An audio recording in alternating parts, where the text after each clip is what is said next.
যার বাবা আছে সেই বুঝতে পারে যে প্রকৃত ও নিঃস্বার্থ ভালোবাসা কাকে বলে। হ্যালো এভরিওয়ান, আসসালামু আলাইকুম। কেমন আছেন সবাই? বাংলাদেশি ব্লগার লিপি চ্যানেল থেকে আমি লিপি আমার ডেইলি লাইফের নতুন আরেকটি লাইফস্টাইল ব্লগ দেখার জন্য সবাইকে ওয়েলকাম জানাচ্ছি। কাছে দূরে, দেশে এবং বিদেশে যে যেখান থেকে আমার আজকের ভিডিওটি দেখছেন, আশা করছি সবাই সুস্থ আছেন, ভালো আছেন এবং নিরাপদে আছেন। আলহামদুলিল্লাহ, আপনাদের দোয়া ও আল্লাহর রহমতে আমিও আমার পরিবারের সবাইকে নিয়ে ভালো আছি। এখন ঘড়ির কাঁটায় ঠিক সকাল 7টা, আর এখন থেকেই আপনাদেরকে সাথে নিয়ে আজকের ভিডিওটা স্টার্ট করছি। ভিডিও শুরুতেই সবাইকে একটা রিকোয়েস্ট করছি, প্লিজ ভিডিওতে একটা লাইক দিয়ে পুরো ভিডিওটা কন্টিনিউ করবেন। আই হোপ বরাবরের মতো আমার আজকের ভিডিওটিও আপনাদের ভালো লাগবে। ঈদের তৃতীয় দিন আমি আমার কমিউনিটিতে একটা পোস্ট করেছিলাম যে আমার বাবা ব্রেন স্ট্রোক করেছে। তো অনেকেই হয়তো সেই কমেন্টসটা দেখেছেন, এবং যারা দেখেছেন তারা আমার আব্বার জন্য অনেক অনেক দোয়া করেছেন।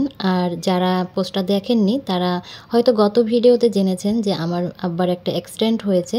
তো যারা পোস্ট দেখেছেন, যারা গত ভিডিওতে জেনেছেন, তারা অনেকেই জানতে চেয়েছেন আমার আব্বার কী হয়েছিল আর কিভাবে হয়েছিল, আমার আব্বা কেমন আছে। তো সব কিছু নিয়ে আজকের ভিডিওতে কথা বলবো।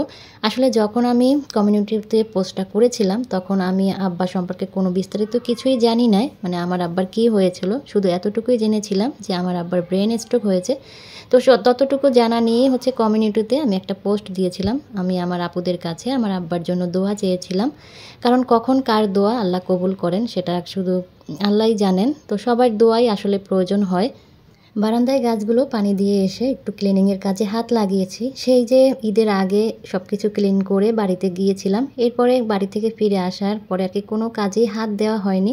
আসলে মন মানসিকতাই তো ভালো না, কিভাবে কি কাজ করব। তো অনেক দিন কোনো ক্লিনিংয়ের কাজ করা হয়নি, অনেক ধুলাবালি জমেছে। আর অনেক নোংরা বা অপরিষ্কারের মধ্যে কিন্তু থাকলে আরও বেশি মন মানসিকতা খারাপ হয়ে যায়। তাছাড়া আলিফারও স্কুল খুলে যাবে, এগুলো করার আর সময় পাবো না। এজন্য ভাবলাম সকাল সকাল আজকে কিছু ক্লিনিংয়ের কাজ করে নিই। আমার আব্বার সাথে দুর্ঘটনাটা ঘটেছিল ঠিক ঈদের পরের দিন সন্ধ্যাবেলায়। আব্বা সন্ধ্যাবেলা মাগরিবের নামাজ পড়তে বের হয়েছিল। আব্বার একটু লেট হয়ে গিয়েছিল নামাজে যেতে। তো এই জন্য আব্বা একটু তাড়াহুড়া করছিল যাতে জামাতটা শেষ না হয়ে যায়, আব্বা যেন জামাতটা পায়।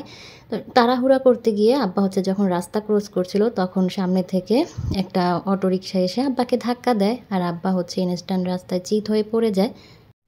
আর সেই মুহূর্তে আমার ভাইয়ের ছোট ছেলেটা, মানে আমার ছোট ভাইস্তাটাও রাস্তায় ছিল। ওকে ভাবি নামাজে পাঠিয়েছিল, কিন্তু ছোট মানুষ তো, ও নামাজে না গিয়ে ও দোকানে গিয়ে আইসক্রিম কিনছিল। অনেক সময় দেখা যায় আমার ভাইস্তারা আব্বা একসাথেই নামাজে যায়। তো এই কারণে আর কি কোনো ভয় থাকে না, ওরাই আব্বাকে টেক কেয়ার করে। তো সেদিনও হয়তো যদি আমার ছোট ভাইস্তাটা আমার আব্বার সাথে থাকতো, দুর্ঘটনাটা হয়তো বা ঘটতো না। আসলে সব কিছুই আল্লাহর ইশারাই হয়, আল্লাহ যা করে বান্দার মঙ্গলের জন্যই করেন। আব্বার পড়ে যাওয়ার পরে আমার ভাইস্তার বয়সে কিছু ছেলেপুলে আমার ভাইস্তাকে গিয়ে বলছিল যে সাহেল, তোর নানা অ্যাক্সিডেন্ট করেছে। আমার ভাইস্তার নাম সাহেল। তো নানা বলাতে আমার ভাইস্তা অতটা বেশি গ্রাহ্য করেনি, মানে গুরুত্ব দেয়নি কথাটার। মানে ও ভাবছিল যে নানা কোথা থেকে এখানে আসবে, নানা তো নানার বাড়িতে আছে। তো এই কারণে ও যায় নাই, ও কিন্তু ওখানেই দাঁড়িয়েছিল। এরপরে ওখান থেকে কেউ একজন বলছিল যে সাহেল, তোর নানা না, তোর দাদাই অ্যাক্সিডেন্ট করেছে। এই কথাটা শোনার পরপরই আমার ভাইস্তা আইসক্রিম ফেলে দিয়ে দৌড়ে বাড়িতে চলে গিয়েছে কাঁদতে কাঁদতে, যে দাদাই অ্যাক্সিডেন্ট করেছে। ওইদিকে আমার ভাবি মাগরিবের নামাজ আদায় করছিল, আর আমার মা মাত্র উজু করছিল। তো ওর কান্না শুনে সবাই বের হয়ে শুনে যে আব্বা আর কি অ্যাক্সিডেন্ট করেছে। তো সঙ্গে সঙ্গে সবাই দৌড়ে রাস্তায় যায়, গিয়ে দেখে যে স্থানীয় লোকজন আব্বাকে ধরে আর কি দোকানে বসিয়ে রেখেছে। এরপরে আমার মা, আমার ভাবি আব্বাকে নিয়ে বাসায় আসে। তো আব্বা যে অ্যাক্সিডেন্ট করেছে, আব্বার কিন্তু কোনো জায়গায় একটু ফাটে নাই, ছিঁড়ে নাই, কোনো জায়গা দিয়ে একটু রক্ত বের হয় নাই। আব্বার কিন্তু সব কিছু ঠিক ছিল। এরপরে আমার ভাই ডাক্তার আনে বাড়িতে। ডাক্তার দেখার পর বলে যে চাচা মেয়ের কিচ্ছু হয়নি, একটু পরেই সব কিছু ঠিক হয়ে যাবে। এই বলে ডাক্তার চলে যায়। কিন্তু ডাক্তার যাওয়ার পরে আব্বা কিছুতেই দুই পায়ে কোনো শক্তি পাচ্ছিল না। আব্বা কিছুতেই দুই পায়ে ভর দিয়ে দাঁড়াতে পারছিল না। আর আব্বা বারবার বলছিল আব্বার মাথা ব্যথা করছে। এরপরে আমার ভাই ভাবি চেঞ্জি করে আব্বাকে হসপিটালে নিয়ে যায়, বরিশাল শেরেবাংলা মেডিকেল কলেজে। তো যাওয়ার পথে আব্বা 2-3বার বমি করে, মানে ওখানেই আব্বার স্ট্রোকটা হয়েছিল। তো সেটা তো আমরা পরে জেনেছি। এরপরে হসপিটালে নিয়ে যাওয়ার পরে আব্বাকে ভর্তি করানো হয়। আর এত কিছু যে ঘটে যায় কেউ কিন্তু আমাকে ফোন করে জানায়নি। তো এরপরে হসপিটালে নেওয়ার পরে ডাক্তার হচ্ছে আব্বাকে সিটি স্ক্যান দেয়, সাথে হচ্ছে আরও কিছু টেস্ট দেয়। তো টেস্টগুলো যখন করতে দেয় তখন হচ্ছে আমার ভাস্তিকে আমার ভাই ফোন দেয়, মানে আমার ফুফাতো ভাইয়ের মেয়ে, ওরা কিন্তু আমাদের বাড়িতেই থাকে। আর আমার ভাস্তি হচ্ছে অ্যাপোলো ক্লিনিকে হচ্ছে চাকরি করে, অ্যাপোলো হসপিটালে। তো যেহেতু সব কিছু বুঝবে এজন্য ওকে আমার ভাই ফোন দেয়। তো ফোন পেয়ে ও যখন হসপিটালে যাচ্ছিল তখনই হচ্ছে আমার ভাস্তি আমাকে ফোন করে বিষয়টা জানায়। আর আমি আর আলিফার পাপা তখন হচ্ছে আমাদের গ্রামের বাড়ির এক বাজারে ছিলাম, মানে আমরা ফ্যান কিনতে গিয়েছিলাম। তো এটা শোনার পরে আমি হচ্ছে কান্না করে দিয়েছিলাম দোকানে বসে। আলিফার পাপাকে বলছিলাম যে আমার আব্বা তো অ্যাক্সিডেন্ট করেছে, আব্বাকে নাকি হসপিটালে নিয়ে গিয়েছে। এরপরে ওখান থেকে ফ্যান কিনে তাড়াহুড়া করে আমরা হচ্ছে বাড়িতে চলে আসি। আর আমি হচ্ছে অল টাইম ফোনে যোগাযোগ করতেছিলাম আমার ভাবির সাথে, ভাইয়ের সাথে, ভাস্তির সাথে।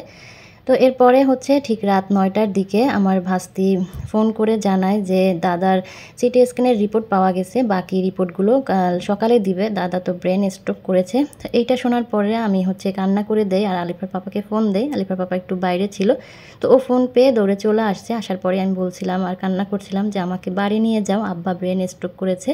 তো ও আমাকে সান্ত্বনা দিচ্ছিল যে তুমি কান্নাকাটি করো না, ভাবির সাথে তো আমার একটু আগেই কথা হলো, আমি আবার ফোনে কথা বলছি। তো এইটা বলে ও হচ্ছে বের হয়ে যায়। এরপরে ও ঠিক রাত 10:30টায় ঘরে আসে। ঘরে এসেই হচ্ছে আমাকে বলছিল যে লিপি তুমি ব্যাগ ট্যাগ সব গুছিয়ে নাও, আমরা কাল সকালেই বরিশালে যাব, আমি সব কিছু ব্যবস্থা করে এসেছি। এই কথাটা শোনার পরে মনে হলো যেন আমার মাথায় আকাশ ভেঙে পড়েছে। আমি আরও বেশি কান্নাকাটি করছিলাম। আমার আব্বার অবস্থা খুবই ক্রিটিক্যাল, তা না হলে এত মানে তাড়াহুড়া করে কেন আমাকে বাড়ি যাওয়ার কথা বলছে। এরপরে হচ্ছে আমার ছোট ননদ হচ্ছে আমার ব্যাগ ট্যাগ সব গুছিয়ে দিয়েছে এবং আমি খাওয়া দাওয়া করছিলাম না। আমার ছোট ননদ হচ্ছে জোর করে আমাকে একটু খাওয়ালো। সকালবেলা উঠে আমরা হচ্ছে বরিশালের উদ্দেশ্যে রওনা দিই। যেহেতু ঈদের সময় গাড়িতে সিট পাওয়াটাও কিন্তু একটু টাফ। তো আলহামদুলিল্লাহ আমরা 3টা সিট পেয়েছিলাম, 3টা টিকিটও করেছিলাম। আমাদের গাড়ি ছিল 10:30টায়, সকাল 10:30টায়। তো যখন সকাল 10টা বাজে তখন হচ্ছে ভাবি আমাকে ফোন দিয়ে বলে যে তোমাদেরকে বরিশাল আসতে হবে না, আব্বার রিপোর্টগুলো হচ্ছে ডাক্তার দেখেছে, মানে সকালে এসে আব্বার রিপোর্টগুলো দেখেছে এবং রিপোর্টগুলো দেখে ডাক্তার বলেছে এখানে আর আব্বার চিকিৎসা হবে না, আব্বার চিকিৎসা করাতে হলে আব্বাকে ঢাকায় নিয়ে যেতে হবে। ডাক্তাররা আর কি আব্বাকে ঢাকায় রেফার করে দিয়েছে। তো এটা শুনে আমি তো আরও ওখানে বসে কান্নাকাটি করছিলাম। এরপরে হচ্ছে আলিফার পাপা আর কী করবে, টিকিটগুলো আর ফেরত দিতে পারেনি। একটা টিকিট ওই বাস কাউন্টারের লোক হচ্ছে বিক্রি করে দিয়েছিল, বাকি 3টা বাকি মানে 2টা টিকিটের টাকাই মায়ের গিয়েছে। যাই হোক, টাকা বড় কথা না, টাকা গেছে, টাকা পাবো। এরপরে হচ্ছে আমরা আবারও বাড়িতে চলে আসি। আর দুপুর 2:30টার দিকে হচ্ছে আমার ভাই, ভাবি, ভাইস্তারা, মা সবাই মিলে হচ্ছে আব্বাকে অ্যাম্বুলেন্সে করে আর কি ঢাকায় নিয়ে আসার জন্য রওনা দিয়েছিল। আর ঢাকায় আসতে আসতে হচ্ছে ওদের ঠিক সন্ধ্যা 7:30টা বেজে গিয়েছিল। আর আব্বাকে প্রথমে হচ্ছে নিউরোসায়েন্স মেডিকেল হসপিটালে নিয়ে গিয়েছিল। তো ওখানে গিয়ে ডক্টর আব্বাকে দেখেছে, কিন্তু ওখানে আব্বাকে ভর্তি করাতে পারেনি কারণ কোনো সিট ছিল না। এরপর ওখান থেকে হচ্ছে আবার ঢাকা মেডিকেলে নিয়ে এসেছে, ঢাকা মেডিকেলে নিয়ে এসে ভর্তি করিয়েছে। আর পরের দিন সকালবেলা হচ্ছে আমরা আবার গ্রামের বাড়ি থেকে ঢাকার উদ্দেশ্যে রওনা দেই। আমাদের ঢাকায় আসতে আসতে ঠিক দুপুর 1টা বেজে গিয়েছিল। তো বাসায় না এসে আমরা কিন্তু সরাসরি ঢাকা মেডিকেলে চলে গিয়েছিলাম। আর ঢাকা মেডিকেলে গিয়েই হচ্ছে আমি আমার মায়ের কাছে এত সব কিছু জানতে পারি, মানে কিভাবে আব্বার অ্যাক্সিডেন্টটা হয়েছিল, কিভাবে তারা খবর পেয়েছিল। এরপরে মায়ের কাছে আরও জানতে পারি আব্বার যে ব্রেন স্ট্রোক হয়েছে তাতে কোনো সমস্যা আব্বার হয়নি, সামান্য মস্তিষ্কে রক্তক্ষরণ হয়েছে এবং আব্বা যে পায়ে বলশক্তি পাচ্ছিল না সেটাও ঠিক হয়ে গিয়েছে। কিন্তু সমস্যা যেটা হয়েছে, আব্বা যে রাস্তায় পড়ে গিয়েছিল, উপর দিয়ে কোনো কিছু আর কি না ফেটে গেলেও আব্বার ভিতরে হচ্ছে মাথার যে চারা সেটা ফেটে গিয়েছে। আর সেখান থেকেই আব্বার হচ্ছে স্মৃতি চলে গেছে, আব্বা ঠিকমতো কাউকে চিনতে পারছে না। মানে যখন স্মৃতিটুকু একটু ফিরে আসে তখন একটু চিনে, আবার যখন চলে যায় তখন আবার চিনতে পারে না। আর যখন যেটা মনে আসে তখন সেই কথাটাই বলে। আর একটা দুর্ঘটনাই হলো সারা জীবনের কান্না। তো সামান্য একটা দুর্ঘটনা কত বড় একটা ক্ষতি করে দিল আমাদের। তো আব্বাকে দেখে শুধু কান্নাই করছিলাম। আব্বার কাছে আমি গিয়েছি, আব্বা হচ্ছে একটাবারও আমার সাথে কথা বলেনি। আব্বা আমার দিকে একবার শুধু তাকিয়েছে ডাক দেওয়ার পরে, আব্বার স্যালাইন চলছিল। তো মা বলছিল যে আব্বার যদি ক্ষুধা লাগে সেটাও আব্বা বলে না, পানির পিপাসা লাগলেও বলে না, কিন্তু মুখের সামনে যদি খাবার বা পানি ধরে তাহলে একটু খায়। আবার যখন যেটা মনে পড়ে কখনো বলে নাকি যে আমাকে গামছা লুঙ্গি দাও, আমি গোসল করব, আবার কখনো বলে যে আমাকে টুপি দাও, নামাজে যাব। মানে ওই যে বললাম যখন যেটা মনে পড়ে সেটাই বলে। তো এগুলো মায়ের কাছে শুনছিলাম, মাও তো কান্নাকাটি করছিল, আমিও কান্নাকাটি করছিলাম। কিছু করার নাই, শুধু আল্লাহ ছাড়া, আল্লাহর উপরে সব কিছু ভরসা করে ছিলাম। তো এরপরে আব্বা হচ্ছে ঢাকা মেডিকেলে 3 দিন ছিল।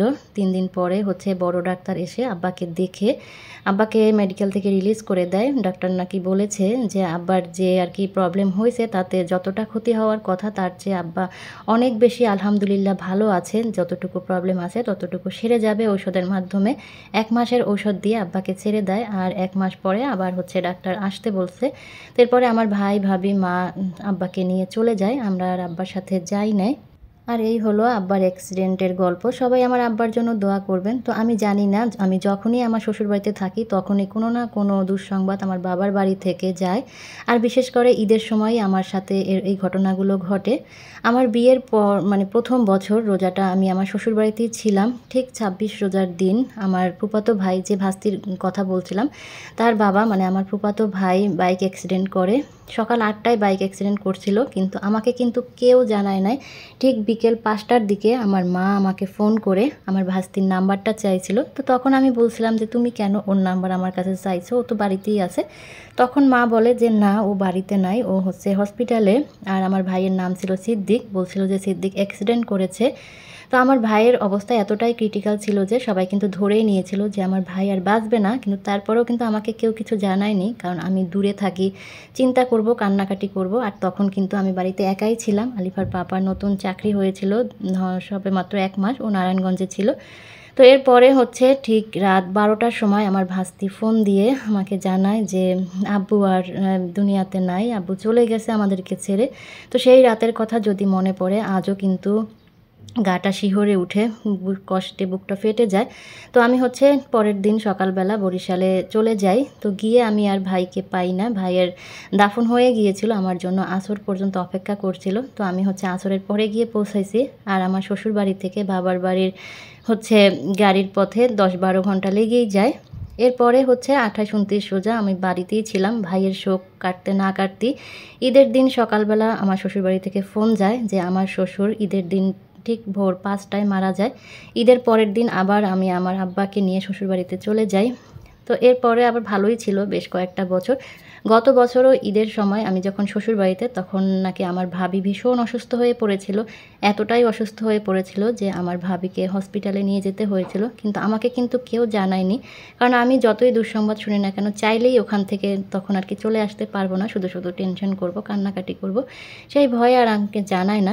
তো ভাবিকে হচ্ছে একদিন হসপিটালে রেখেছিল, পরে নিয়ে আসছিল। এরপর আমার ভাস্তি আমাকে ফোন দিয়ে বলেছিল যে ভাবি মানে সরি ভাবি না, কাকি অসুস্থ হয়ে গিয়েছিল, কাকিকে হসপিটালে নেওয়া হয়েছে। তো আমি কিন্তু আমার ভাস্তির মাধ্যমেই আমার বাড়ির সমস্ত খবর টবর পাই।